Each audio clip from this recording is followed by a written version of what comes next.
అందరికీ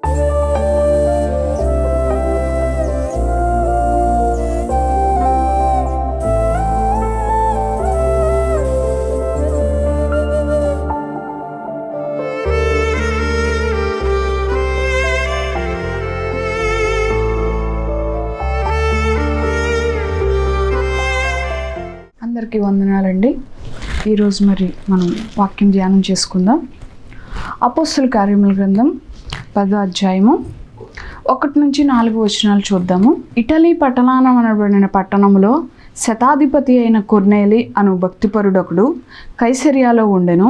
అతడు తన ఇంటి వారందరిలో కూడా దేవుని యందు భయభక్తులు గలవాడై ఉండి ప్రజలకు బహుధర్మము చేయుచు ఎల్లప్పుడూ దేవునికి ప్రార్థన చేయువాడు. పగలు ఇంచుమించు 3 గంటల వేళ దేవుని దూత అతని యొద్దకు వచ్చి కొర్నేలి అని పిలుచుట దర్శనమందు తేటగా అతనికి కనబడెను. అతడు దూత వైపు తేరి చూచి భయపడి, ప్రభువా ఏమని అడిగెను.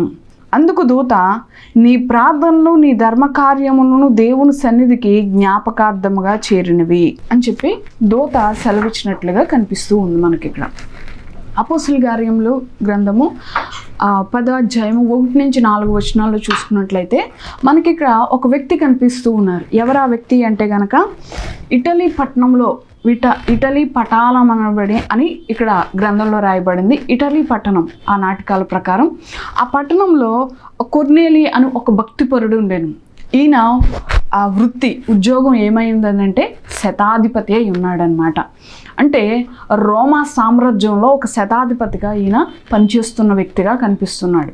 అయితే ఈయన శతాధిపతిగా ఉన్నప్పటికీ కూడా అంటే ఒక అన్యునిగా ఉండి కూడా ఈయన ఎవరు ఎరిగిన వాడిగా ఉన్నాడంట?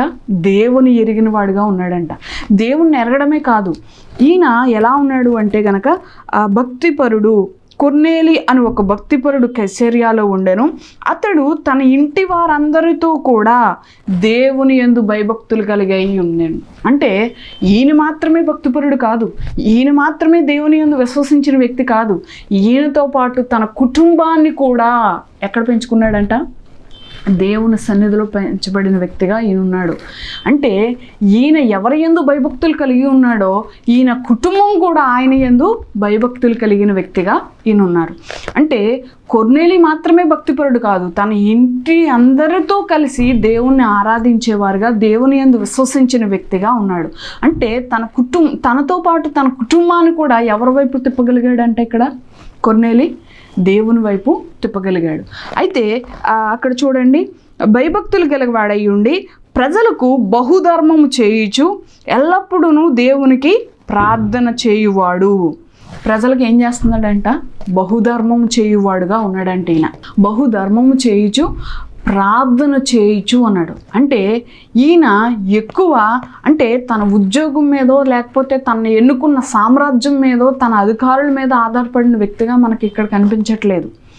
దేవుని యందు భయభక్తులు కలిగి ఉన్నాడు, తనకున్న దాంట్లో ప్రజలకు సహాయం చేసే గుణాన్ని కలిగి ఉన్నాడు, బహు ప్రార్థనాపరుడుగా కూడా ఉన్నాడు. అంటే తన వృత్తి పట్ల బాధ్యత కంటే అంటే తన వృత్తిలో ఉన్న అధికారం మీద మక్కువతో కాకుండా అంటే దేవుని మీద ఆధారపడిన వ్యక్తిగా కనిపిస్తున్నాడు.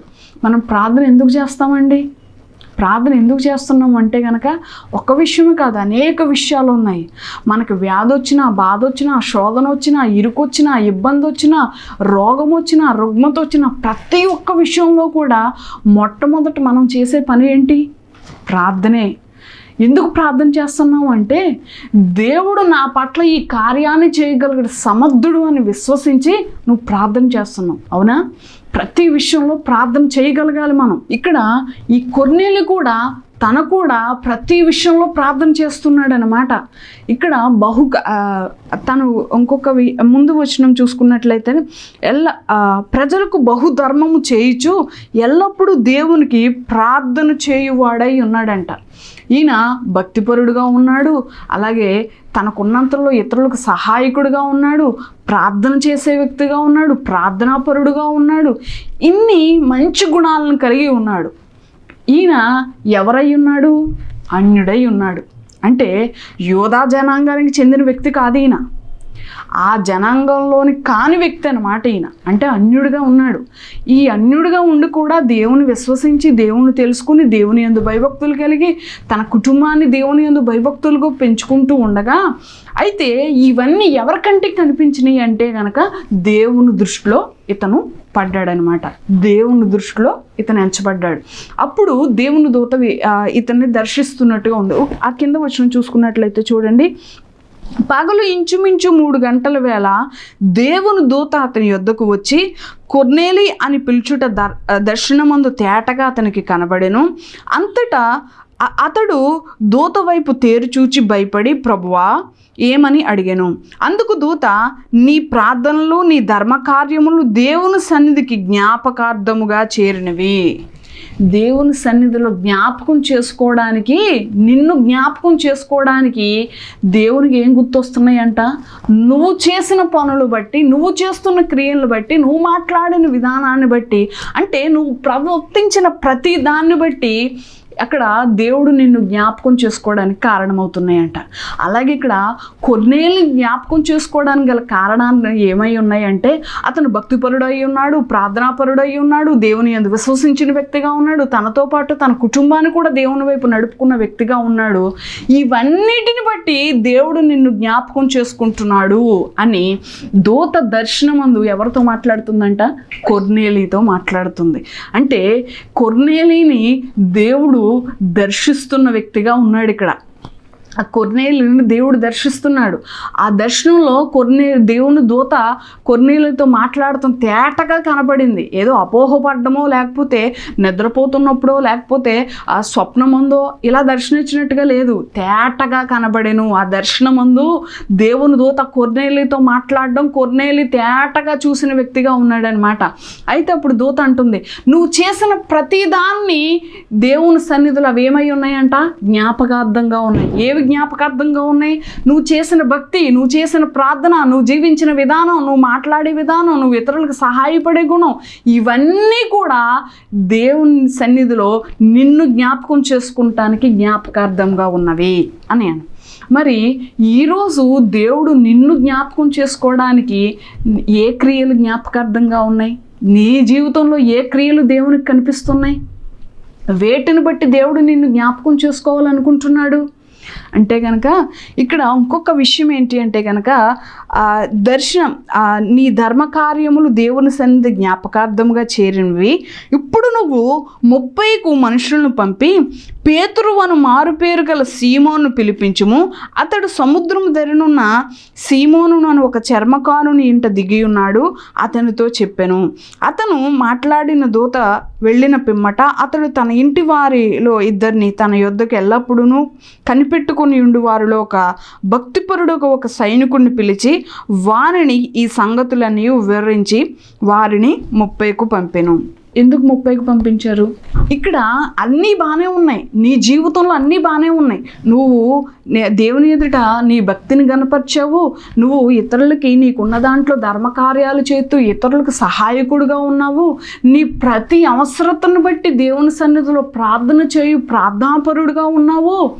అయినప్పటికీ కూడా నీకుల్లో ఒక లోటుగా కనిపిస్తుంది. ఏంటా లోటు అంటే, వాక్యం చేత నింపబడి వాక్యాన్ని నువ్వు గ్రహించి నువ్వు దేవుని రక్తంలో కడగబడిన వ్యక్తిగా, అంటే రక్షణార్థమైన రక్షణ అక్కడ వాళ్ళకి అవసరమై ఉన్నది. అంటే వీరికి వాక్యము తెలియజెప్పుడు కొరకు వీరి నిమిత్తం వీళ్ళని పురుగొల్పు నిమిత్తం వీళ్ళ దగ్గరికి ఎవరిని పంపించాలనుకుంటున్నాడు దేవుడు? పేతురుని పంపించాలనుకుంటున్నాడు. అందువల్లనే కొర్నేలిని దర్శిస్తున్నాడు అనమాట. నీలో అన్నీ బాగానే ఉన్నాయి, నీకేం తక్కువ ఉంది? ఇప్పుడు వాక్యం తక్కువ ఉంది. వాక్యాన్ని నువ్వు తెలుసుకుని వాక్యమందు విశ్వసించి వాక్యంలో ఉన్న జ్ఞానాన్ని గ్రహించగలిగి నువ్వు ఆ వాక్యం ద్వారా నిన్ను సంరక్షించుకోవడమే కాకు, నువ్వు రక్షణార్థమైన మారు మనసు అనుభవంలోకి నువ్వు నడిపించబడాలి అంటే నీకేం అవసరం? ఈరోజు వాక్యం అవసరం. కాబట్టి ఆ వాక్యం చెప్పుడు నిమిత్తం పేతుర్ని దర్శించినట్లుగా ఉంటుంది, ఇక్కడ కొర్నేలిని దర్శించినట్టుగా ఉంటుంది. పేతుర్ని దర్శించడానికి గల కారణం ఏంటి అంటే, పేతురు యూదుడై ఉన్నాడు. అంటే ఆనాటిగాలి యూద ధర్మశాస్త్ర ప్రకారం అంటే వీరు ఆ యూదులు అన్నవారు ఎలా చెప్పబడతారంటే అగ్రస్థాయికి చెందబడిన వారుగా చెప్పబడతారనమాట. అంటే వీరికి అనుమతి లేకుండా వీరు వేరొక ఇంట అడుగు పెట్టడానికి వీలు లేదు. కాబట్టి ఆ అనుమతి పొందడం నిమిత్తం ఇక్కడ కొర్నేలి ఆహ్వానించడం నిమిత్తంగా కొర్నేలిని దర్శించింది దేవుని దూత. అలాగే పేతురును కూడా దేవుడు దర్శించాడు. పేతురు ఇప్పుడు వెంటనే పేతురుని దర్శించకుండా ఉండుంటే గనక అక్కడ కొర్నేలి కౌరు పంపించినప్పుడు పేతురు వస్తాడండి? రాడు. ఎందుకు రాడు అంటే గనక వీళ్ళు యూదా జనాంగానికి చెందిన వారు కాదు కాబట్టి వీళ్ళ దగ్గరికి డైరెక్ట్గా వెళ్ళే ఆనాటి సమాజ ప్రకారం వెళ్ళే ఆస్కారం లేదు. కాబట్టి వెళ్ళడానికి ఇష్టపడ్డ పేతురు ఆ వెళ్ళడానికి ఇష్టపడలేని పరిస్థితుల్లో ఉన్నప్పుడు పేతురును కూడా దర్శించినట్లుగా ఉంటుందన్నమాట. పేతురుకు ఒక దర్శనం చూపిస్తాడు దేవుడు. చూపించి అందులో కొన్ని బలికి ప్రసిద్ధి చెందినవి లేకపోతే బలి ఇవ్వలేనివి అన్నీ కూడా కల్పించి అక్కడ కనిపిస్తూ ఉన్నప్పుడు వాటిని నువ్వు తిను, అన్నీ నీకు భుజించే యోగ్యంగానే ఉన్నాయి అని చెప్పి అంటారు. అయితే అందులో కొన్ని బ్రతుకున్నాయి, కొన్ని ఏమో చనిపోయినవి ఉన్నాయి, కొన్ని హేయకరమైనవి ఉన్నాయి, బలికి అర్పితం కానివి కూడా కొన్ని ఉన్నాయి. ఇవి నేను ఎలా తినగలుగుతాను, ఇవి ఎప్పుడు నేను తినలేదే అని చెప్పి అంటూ ఆ దర్శన భావంలో మనకి కనిపిస్తూ ఉంటుంది. అయితే అప్పుడు దేవుడు మాట్లాడుతున్నాడు అనమాట. అంటే నేను ఎప్పుడైతే వచ్చానో ప్రతిదాన్ని యోగ్యకరంగా నేను మార్చేశాను. అంటే దీంట్లో హేయకరమైనవి ఇప్పుడు ఏమీ లేవు. ప్రతిదాన్ని కూడా నేను పరిశుద్ధపరిచి నీకు తినడానికి యోగ్యకరంగా వాటిని ఉంచాను నేను. కాబట్టి ఇక్కడ కొర్నేలి ఇంటికి రావడానికి గల సందేహిస్తాడని చెప్పి ముందుగానే పేతురుని ఆ దర్శనం ద్వారా పేతురుతో మాట్లాడినట్లుగా మనకు కనిపిస్తుంది. ఎప్పుడైతే దేవుడు ప్రతిదాన్ని నేను యోగ్యకరంగా మార్చగలిగానని చెప్పాడో అప్పుడు ఎప్పుడైతే కొర్నేలి వారు దగ్గర పనిచేస్తున్న సేవకుల్ని పంపించి పలానా వ్యక్తి అక్కడ ఇంకా మనకి మాటలో కనిపిస్తూ ఉంటాయి. చూడండి ఇక్కడ ఆ పేతురు అని మారుపేలు గారు సీమోను ఇంట దిగి ఉన్నాడా అని అడిగారు. పేతురు ఆ దర్శనము గూర్చి యోచించుచుండగా ఆత్మ ఇదిగో 3 మనుషులు నిన్ను వెతుకుచున్నారు, నీవు లేచి కిందకు దిగి సందేహింపగా వారితో కూడా వెళ్ళుము, నేను వారిని పంపి ఉన్నానని అతనితో చెప్పాను. పేతురు ఆ మనుషుల యొద్దకు దిగి వచ్చి ఇదిగో మీరు వెతుకువాడు నేనే, మీరు వచ్చిన కారణమేమని అడిగను. అందుకు వారు నీతిమంతుడును దేవునికి భయపడువాడును యోధా జనులందరి వలన మంచి పేరు పొందిన వాడైన శతాధిపతియగు కొర్నేలియను ఒక మనుషుడున్నాడు, అతడు నిన్ను తన ఇంటికి పిలవనంపి నీవు చెప్పు మాటలు వినవలనని పరిశుద్ధ దూత వలన బోధింపబడినని చెప్పిరి. ఇప్పుడు మీకు అర్థమైందండి? ఇక్కడ పేతురు దగ్గరికి ఆ కొర్నేలి మనుషులు ఎందుకు వచ్చారో, అలాగే పేతురుకి కొర్నేలి గురించిన సాక్ష్యం ఎవరు చెప్తున్నారు? కొర్నేలి సేవకులు చెప్తున్నారు. ఆయన ఎలా ఉన్నాడంట? నీతిమంతుడిగా ఉన్నాడు, బహుమందికి సహాయం చేసేవాడుగా ఉన్నాడు, దేవుని యందు భయభక్తులు కలిగిన వేడిగా ఉన్నాడు. ఇవన్నీ ఉన్నాయి. ఇవన్నీ కూడా ఉన్నప్పటికీ కూడా కొర్నేలికి ఈరోజు కావాల్సింది ఏంటి అంట? దేవుని వాక్యం అతనికి కావాలి. దేవుని వాక్యం చేత అతను పురుగొల్పబడాలి. దేవుని వాక్యంలోంచి రక్షణ యొక్క అనుభవం అతను తెలుసుకోవడానికి అది కారణమయ్యింది. ఈరోజు చాలామంది కూడా ఏమండి అమ్మ రక్షించబడండి అమ్మ అన్నాం అనుకోండి, ఏం చెప్తారో తెలుసండి? మా ఇంట్లో వాళ్ళు ఒప్పుకోలేదండి, కొన్ని అడ్డంకులు ఉన్నాయండి, వాటిని అధిగమించిన తర్వాత రక్షణ తీసుకుంటామండి అని కొంతమంది సమాధానం ఉంటుంది. మరి కొంతమంది సమాధానం ఏ విధంగా ఉంటుందో తెలుసండి? అంటే రక్షణ ఒకటే తీసుకోలేదండి, మిగతావన్నీ కూడా మేము ఒక క్రైస్తవుడు ఏ విధంగా ఉండాలో ఆ విధంగానే ఉండండి, రక్షణ ఒకటే మాత్రం తీసుకోలేదండి అని. అలాంటి వారికి నేను ఒక చిన్న ఉదాహరణ చెప్తాను. ఏంటా ఉదాహరణ అంటే, నిజమే, నువ్వు రక్షణ ఒకటే తీసుకోలేదు, విశ్వాసి ఏవైతే చేస్తున్నాడో దేవుని యందు భయభక్తులు కలిగి అవన్నీ కూడా నువ్వు చేస్తున్నావు. కానీ అతనికి నీకు తేడాలు ఏంటి? ఒక్క విషయంలోనే ఉంది. అతను రక్షించబడ్డాడు, వాక్యాన్ని ఎరిగి ఉండి అతను రక్షించబడ్డాడు, నువ్వు రక్షించబడలేదు. వాక్యం కూడా నీకు తెలుసు కానీ నువ్వు రక్షించబడలేదు. ఒకటే తేడా అండి, మిగతావన్నీ సేమ్ టు సేమ్ అండి. ఆ విశ్వాసి భక్తిపరుడు ఏ విధంగా ఉన్నాడో నేను కూడా అలాగే ఉన్నాను, కానీ అతనికి నాకు తేడా ఏంటి? నేను రక్షించబడలేదు అంతేనండి అంటారు. మరి నువ్వు రక్షించబడలేదు, మరి నువ్వు పరలోక రాజ్యం చేరతావా? చాలా మందిలో కూడా ఈ ప్రశ్న ఉంటుందండి. అలాంటి వారికి నేను ఒక సమాధానం ఒక చిన్న ఉదాహరణ చెప్తాను, సమాధానం మీకే దొరుకుతుంది. ఏంటి ఆ ఉదాహరణ అంటే, ఇద్దరు వ్యక్తులు ఉన్నారు. ఇద్దరు వ్యక్తులు కూడా వీళ్ళు ఎయిర్పోర్ట్కి ప్రయాణం అయ్యారు. అంటే వేరొక దేశం వెళ్ళాలనుకుంటున్నారు. వేరు ప్రాంతాల నుంచి ఇద్దరు వ్యక్తులు ప్రయాణం అయ్యారు. కానీ వీళ్ళు వేరు ఫ్లైట్లు కూడా ఎక్కాల్సిన పరిస్థితి ఉంది. అయితే ఒక వ్యక్తి ఏ దేశానికి వెళ్ళాలనున్నాడో ఆ దేశానికి కావాల్సిన, అంటే ఇద్దరు కూడా ప్రయాణం కాబట్టి లగేజ్ సర్దుకుంటారు కదా, ఇద్దరు లగేజ్ సర్దుకున్నారు, అన్నీ తీసుకున్నారు, కారు ఎక్కి ప్రయాణం మొదలుపెట్టారు. ఇప్పుడు గమ్యం ఏంటి అంటే ఇద్దరుకు ఎయిర్పోర్ట్కి చేరుకోవాలి. ఎయిర్పోర్ట్ చేరుకుంటున్న దారిలో ఒక అతను చెప్పులు లేకుండా కనిపించాడు. ఆ చెప్పులు లేకుండా రోడ్డు మీద నడవడానికి ఇబ్బంది పడుతున్నాడు. వెంటనే ఈయన కారు దిగి తన చెప్పులను తీసి అతనికి ఇచ్చేశాడు. రెండో వ్యక్తి ఏం చేయాల, తన ప్రయాణం తను మొదలు పెట్టేశాడు. ఈ ఒక వ్యక్తి మాత్రమే, అందులో ఒక వ్యక్తి మాత్రమే తన చెప్పులు తీసి ఆ వ్యక్తికి ఇచ్చాడు. ఇచ్చేసిన తర్వాత ఈయన ప్రయాణం మొదలు పెట్టేశాడు. మళ్ళీ కొంత దూరం వెళ్ళిన తర్వాత కొంచెం ఆకలి దప్పగలిగిన మరొక వ్యక్తి కనిపించాడు ఈయన కంటికి. అతను చాలా ఆకలిగా ఉన్నాడని చెప్పి ఈయన గ్రహించాడు. అతను మొక్క కవళగిని బట్టో లేకపోతే అతను చెప్తే వినబట్టో మొత్తం మీద అతను ఆకలితో ఉన్నాడన్న విషయం ఈయన గ్రహించి వెంటనే ఈయనకు ఉన్న దాంట్లో కూడా తీసుకొచ్చి ఆయనకి ఫుడ్ మొత్తం మీద ఇప్పించి మొత్తం మీద ఈయన చేరవలసిన గమ్యాన్ని చేరుకున్నాడు. ఇప్పుడు ఇద్దరు వ్యక్తులు బయలుదేరానని చెప్పాను కదా, అందులో ఒక వ్యక్తి మాత్రమే చెప్పులు లేని అతని వ్యక్తికి చెప్పులించాడు. ఆహారంతో ఆకలితో ఇబ్బంది పడుతున్న వారికి ఆహారం కూడా పెట్టించి ఎయిర్పోర్ట్ చేరుకుంది. ఇద్దరు వేరొక వ్యక్తి ఏం చేయలేదు, డైరెక్ట్గా ఎయిర్పోర్ట్ చేరుకున్నాడు. ఇప్పుడు ఇద్దరు కూడా లోపలికి వెళ్ళారు. లోపలికి వెళ్ళిన తర్వాత ఇప్పుడు ఏ దేశం వెళ్తున్నామో వాళ్ళు ఇమిగ్రేషన్ స్టాంప్ వేస్తారు. దేని మీద వేస్తారు? మన పాస్పోర్ట్ మీద వేస్తారు. ఇప్పుడు ఆ స్టాంప్ వేయాలంటే మన దగ్గర ఏముండాలి? పాస్పోర్ట్ ఉండాలి కదా.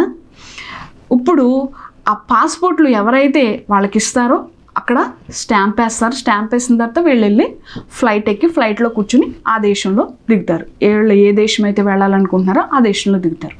ఇప్పుడు ఈయన ఆ పాస్పోర్టు లేదు, ఎవరి దగ్గర లేదు అంటే కనుక ఆ సహాయం చేశాడు కదా, ఆ సహాయం చేసిన వ్యక్తి దగ్గర ఈ పాస్పోర్ట్ లేదు. ఇప్పుడు ఈయన అంటున్నాడు అనమాట, నేను దారిలో పలానా వ్యక్తికి ఇలాంటి ఇబ్బంది పడుతుంటప్పుడు ఆయనకి ఇలా సహాయం చేశాను, మరొక వ్యక్తికి ఈ విధంగా సహాయం చేశాను, నేను సహాయ గుణాన్ని కలిగి ఉన్నాను కాబట్టి ఆ గుణాన్ని చూసి నన్ను ఫ్లైట్ ఎక్కించానంటే ఆ ఎయిర్పోర్ట్ సిబ్బంది ఎక్కిస్తుందండి? ఎందుకు ఎక్కించదు? వాళ్ళకి కావాల్సింది ఏంటి? పాస్పోర్ట్ మీద ఆ స్టాంప్ కావాలి, అవునా? వీళ్ళ దారిలో ఏం చేసినా ఏం చేయకపోయినా వాళ్ళకి అనవసరం. కానీ వాళ్ళకి కావాల్సింది ఏంటి? పాస్పోర్ట్ మీద స్టాంపు. ఆ అవతల వ్యక్తి దగ్గర అది ఉంది, అవునా? అతను దారిలో ఏమీ చేయకుండానే ఎయిర్పోర్ట్కి వచ్చేసాడు. ఎయిర్పోర్ట్కి వచ్చేసిన తర్వాత స్టాంప్ వేయించుకున్నాడు. ఆ స్టాంప్ వేసిన తర్వాత ఫ్లైట్ వచ్చిన తర్వాత వెళ్ళి ఫ్లైట్లో కూర్చున్నాడు. కానీ ఈయన అన్ని సహాయాలు చేశాడు. కానీ చివరి దగ్గరికి వచ్చేటప్పటికి ఈయన దగ్గర ఏం లేదు? పాస్పోర్ట్ లేదు. ఇది ఎవరికి పోల్చబడుతుంది అంటే కనుక రక్షించబడలేని వారికి కూడా ఇదే పోల్చబడుతుంది. అవును, నువ్వు విశ్వాసలా ప్రార్థన చేసావు, విశ్వాస కలిగిన దేవుని యందు భయభక్తులు కలిగి ఉన్నావు, వాక్యం చదివావు, వాక్యం తెలుసుకున్నావు, కానీ నీ దగ్గర ఏం లేదు? రక్షణ లేదు. మరి రక్షణ లేకుండా పరలోక రాజ్యంలో అంటే నిత్య జీవంలో ఆయనలో చేరడం అసాధ్యమా కాదా? అసాధ్యం. అంటే నువ్వు పరలోక రాజ్యం చేరడానికి ఆ ఇమిగ్రేషన్ స్టాంప్ లాంటిదే ఈ రక్షణ అన్నమాట. అంటే నువ్వు ఎన్నైనా చేయొచ్చు, ఎంత విశ్వాసాన్ని కనపచ్చు, కానీ నీ దగ్గర ఉండవలసింది ముఖ్యమైనది ఏంటి? అది రక్షణ. ఆ రక్షణ నువ్వు చేతపట్టుకున్నప్పుడు మాత్రమే నువ్వు ఎక్కడ చేరబడతావు? పరలోక రాజ్యంలో చేర్చబడతావు. కాబట్టి నువ్వు విశ్వాసగా ఎన్నైనా చేయొచ్చు, లేకపోతే విశ్వాసగా ఎంత ప్రార్థన అయినా చేయొచ్చు. ఇవన్నీ ఎంత అవసరమో వీటికి అన్నిటికంటే ప్రాముఖ్యమైనది కూడా రక్షణే అన్నమాట. కాబట్టి అదొక్కటి లేదండి అని చెప్పేవారికి ఇదే నా ప్రశ్న అనమాట. నువ్వు అదొక్కటి లేకపోతే ఇవన్నీ చేసినా కూడా ఉపయోగం లేదు. ఎందుకంటే అది చాలా, వీటితో పాటు అది కూడా అంతే ప్రాముఖ్యం. అది ఉన్నప్పుడు మాత్రమే దేవుని రాజ్యంలో మనం చేర్చబడతాం. అందువల్లే నా ద్వారానే మీకు ఏమై ఉంది? మార్గం ఉంది. ఎవరి ద్వారా? ఆయన ద్వారా మాత్రమే మనం పరలోక రాజ్యంలో చేరడానికి మార్గాన్ని సిద్ధపరిచిన వ్యక్తిగా ఆయన ఉన్నాడు. యేసు ద్వారానే మనకి మార్గాన్ని ఏర్పరిచిన వ్యక్తిగా ఉన్నాడు. కాబట్టి మనం ఆ మార్గంలో చేర్చబడాలి అంటే మనం రక్షణను చేతపట్టుకుని ఆ మార్గంలో నడిచేవారుగా ఉండాలి. అప్పుడు మాత్రమే మనం నిత్యరాజ్యంలో చేర్చబడతాం. ఆ విషయాన్ని ఇప్పుడు ఎక్స్ప్లెయిన్ చేయడానికే వీళ్ళ దగ్గరికి ఎవరు వస్తున్నారు? పేతురు గారు వస్తున్నారు. ఈయన దగ్గర అన్నీ ఉన్నాయి, కానీ ఇక్కడ వీరికి కూడా, ఈ కొర్నేలికి కూడా రక్షణ అంతే ప్రాముఖ్యమైనది. ఆ రక్షణ యొక్క విలువ తెలియజేయడానికి కొరకే వీరి దగ్గరికి దేవుడు కొర్నేలిని దర్శించి కొర్నేలి దగ్గర ఎవరిని పంపిస్తున్నాడు? దైవ సేవకుడైన పేతురుని పంపిస్తున్నాడు. ఇప్పుడు పేతురు యొక్క బాధ్యత ఏంటి? వారికి వాక్యం ఎక్స్ప్లెయిన్ చేసి, వాక్యం గుండా వాళ్ళని నడిపించి, మారుమనసు అనుభవంలోకి వారిని నడిపించి, రక్షణను వారికి ఇప్పించే బాధ్యత ఇప్పుడు ఎవరిదై ఉంది? పేతురుదై ఉంది. కాబట్టి మనకి మిగతా ఇప్పుడు ధర్మకార్యాలు చేశారు కదా నువ్వు పరలోక రాజ్యంలో చేరావు, నువ్వు భక్తిపరుడు కదా నువ్వు పరలోక రాజ్యంలో చేరావు, వీటన్నిటితో పాటు నీ దగ్గర రక్షణ ఉన్నప్పుడు మాత్రమే నువ్వు పరలోక రాజ్యంలో చేరతావు. కాబట్టి ఇందాక మనం మాట్లాడుకున్నాం కదా, రక్షణ ఒకటే లేదండి, మిగతాయన్నీ నా దగ్గర ఉన్నాయండి అంటున్నాం కదా. ఈ కొర్నేలి దగ్గర కూడా అంతే, రక్షణ ఒకటి లేదు, మిగతాయన్నీ ఉన్నాయి. కానీ దేవుడు కొర్నేలిని దర్శించడానికి ముఖ్య ఉద్దేశం ఏమిటి? పేతురును పంపించడానికి ముఖ్య ఉద్దేశం ఏంటి? వాక్యాన్ని వివరించి వాక్యంలోంచి రక్షణలోకి నడిపించడానికి, రక్షణ యొక్క విలువ తెలియజేయడానికి ఇక్కడ కొర్నేలిని దర్శించాడు దేవుడు. కొర్నేలిని బలపరచడు నిమిత్తం పేతురు గారిని కూడా దేవుడు దర్శించాడు. మరి ఈరోజు నీకు అర్థమైందా రక్షణ యొక్క ప్రాముఖ్యత ఏమైందో? వీటన్నిటితో పాటు మన దగ్గర రక్షణ ఉంటేనే మనం పరలోక రాజ్యంలో చేర్చబడతాం. అలాగే ఇక్కడ ఈ కొర్నేలి జీవితంలోంచి ఇంకొక విషయాన్ని చూసుకున్నట్లయితే, దేవుడు కొర్నేలిని ఏం చేస్తున్నాడంట? దర్శిస్తున్నాడంట. దర్శించడానికి కొర్నేలి జీవితంలో దేవునికి కొన్ని ముఖ్యమైన లక్షణాలు కనిపించి, ఎలా ఉన్నాడంట? ఆయన దేవుని యందు భయభక్తులు కలిగిన వ్యక్తిగా ఉన్నాడు, ప్రార్థన చేయుచున్న వ్యక్తిగా ఉన్నాడు, ధర్మకార్యాలు చేయుచున్న వ్యక్తిగా ఉన్నాడు అనమాట.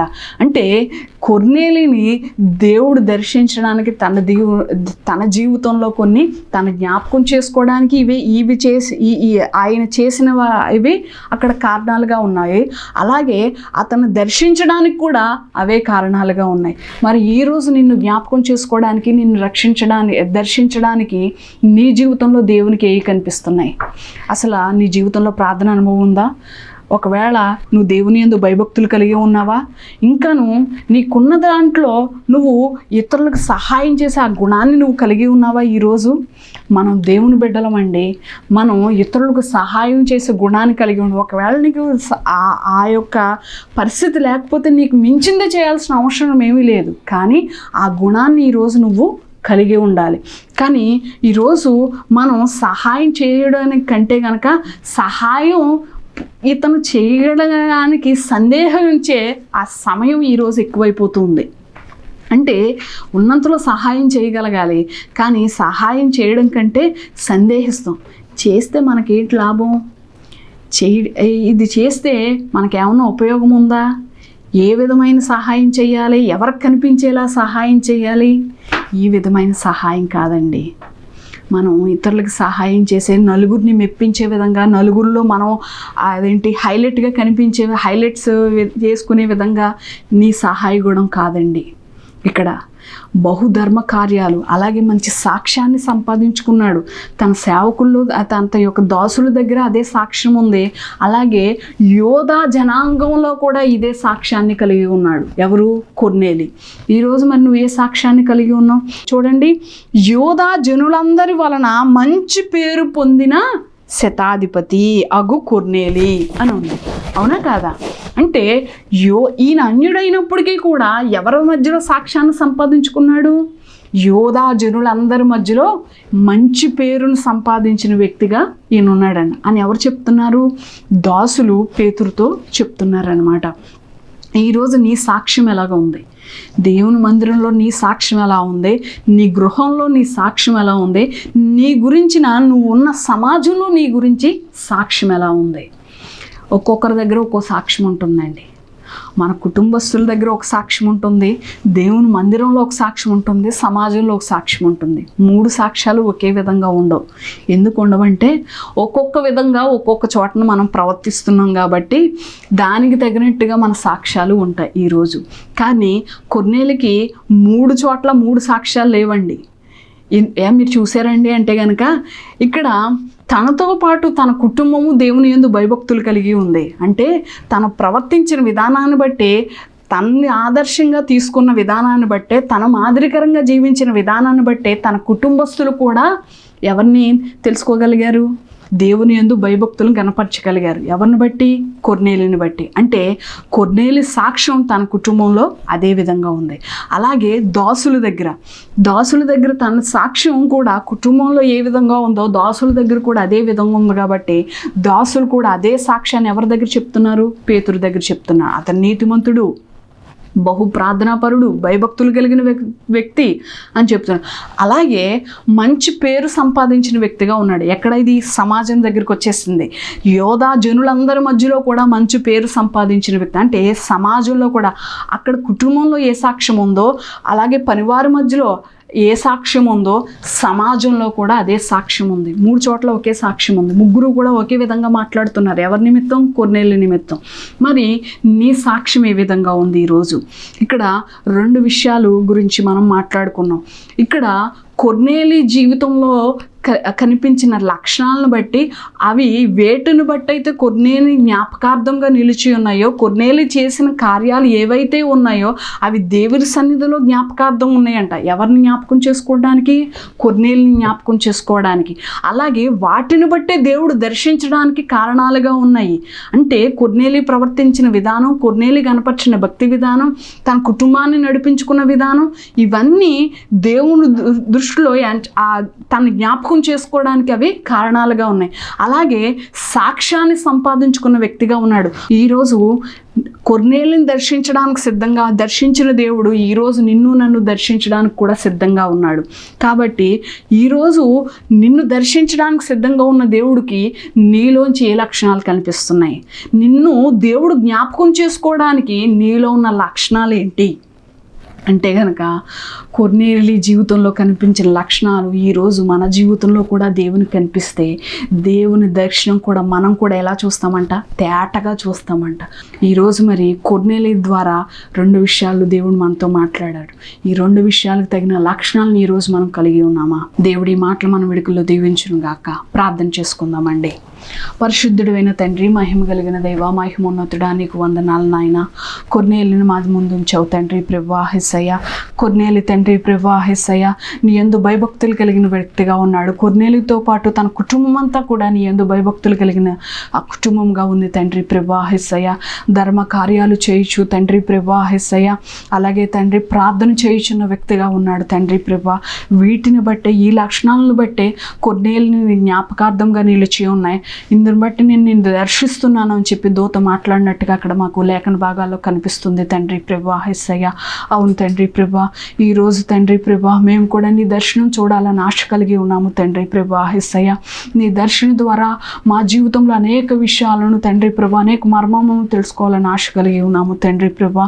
అవును తండ్రి ప్రభువా, అలా నీవు ఆ దర్శనాన్ని చూడాలంటే నీ జీవితంలో కూడా కొర్నేలి జీవితంలో ఉన్న లక్షణాలు కనిపించాలని నువ్వు మాతో మాట్లాడవు తండ్రి ప్రభువా. అవును తండ్రి, మేము కూడా తండ్రి ప్రభువా కొర్నేలి వంటి తండ్రి భక్తిని గణపరిచేవారుగా మేము ఉండాలని, మా కుటుంబంతో కలిసి నీ యందు భయభక్తులు కలిగి నిన్ను సేవించేవారుగా మేము ఉండాలని ఆశ కలిగి ఉన్నాము తండ్రి ప్రభువా యేసయ్య.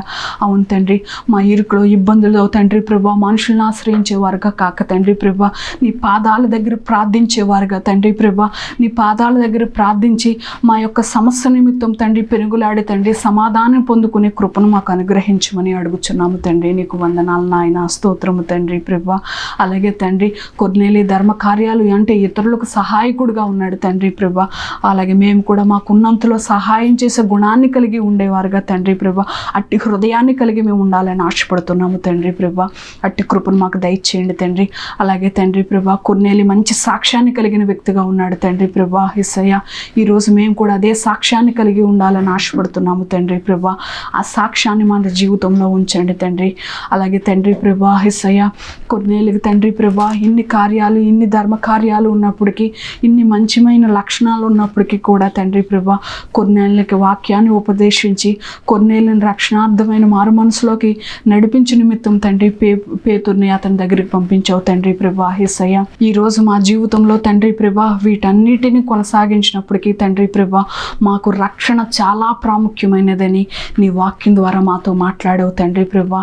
మేము రక్షణ నిర్లక్ష్యం చేసేవారుగా కాక తండ్రి ప్రభా యేసయ్య, రక్షణ చేతపట్టుకుని తండ్రి నిత్య జీవంలో అడుగుపెట్టే కృపను వింటున్న ప్రతి ఒక్క బిడ్డకి మీరు దయచేయమని యేసు నామమున అడుగుచున్నాం తండ్రి. ఆమేన్. వందనాలు.